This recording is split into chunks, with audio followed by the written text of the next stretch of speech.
নমস্কার বন্ধুগণ, PM Kisan refund update. Thank you. কেন আসছে টাকা পেরাতে নোটিশ?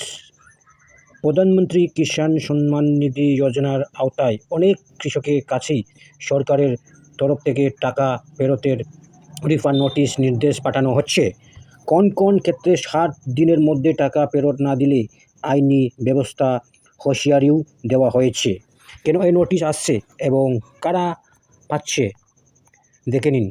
সরকারের নিয়ম অনুযায়ী যারা এই প্রকল্পের শর্ত পূরণ করেন না কিন্তু ভুল তথ্য দিয়ে বা ভুলবশত টাকা পেয়েছে তাদের অযোগ্য অসুবিধাভোগী হিসাবে চিহ্নিত করা হয়েছে। নোটিশ পাওয়ার মূল্য কারণগুলি হলো আয়করদাতা, ইনকাম ট্যাক্স পেয়ার। পরিবারের কোনো সদস্য যদি গত আর্থিক বছরের আয়কর ইনকাম ট্যাক্স জমা দিয়ে থাকেন তবে তারাই এই সুবিধার বাইরে।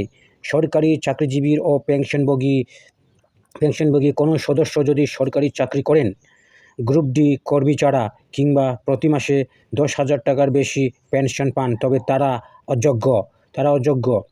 ভুল জমির তথ্য, ফেক ল্যান্ড রেকর্ড, প্রকল্পের নিয়ম ভেঙে অন্য কারো জমি নিজের নামে দেখানো বা নথি পুরোমিল থাকা, একই পরিবারের একাধিক সুবিধা, স্বামী ও স্ত্রী উভয়েই যদি একই সাথে পিএম কিষাণ সম্মান টাকা বলে থাকেন তবে একজনেরই টাকা ফেরত দিতে হবে। কিভাবে টাকা ফেরত দেবেন? Online refund process. টাকা ফেরত দেওয়ার প্রক্রিয়াটি অত্যন্ত সহজ এবং এটি অনলাইনে করা সম্ভব। নিচে ধাপগুলো দেওয়া হলো। প্রথমে পিএম কিষাণের অফিসিয়াল ওয়েবসাইটে pmkishan.gov.in এর যান। হোম পেজে টাকা অনলাইন রিফান্ড অপশনটিতে ক্লিক করুন।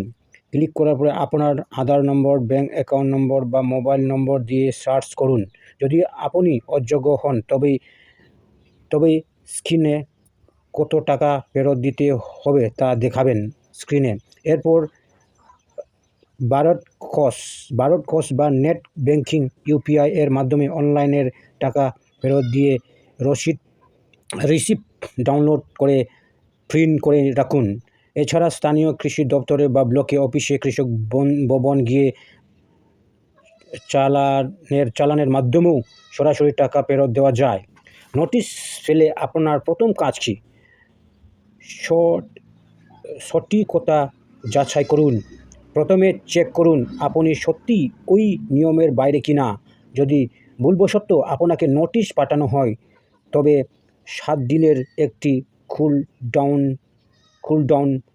পিরিয়ডের মধ্যে আপনি পোর্টালে, হেল্প ডেস্ক বা স্থানীয় নোডাল অফিসের কাছে আপত্তি জানাতে পারেন। টাকা ফেরত দিন। আর যদি আপনি সত্যি অযোগ্য তালিকায় অন্তর্ভুক্ত হন তবে কোনো ঝামেলা এড়াতে নোটিশ দেওয়া নির্দেশ সময়সীমার মধ্যেই টাকা ফেরত দেওয়াই বুদ্ধিমানের কাজ হবে। ভিডিওটি ভালো লাগলে লাইক করুন, শেয়ার করুন এবং সরকারি প্রকল্পের নতুন আপডেট সবার আগে পেতে চ্যানেলটি সাবস্ক্রাইব করুন। ধন্যবাদ।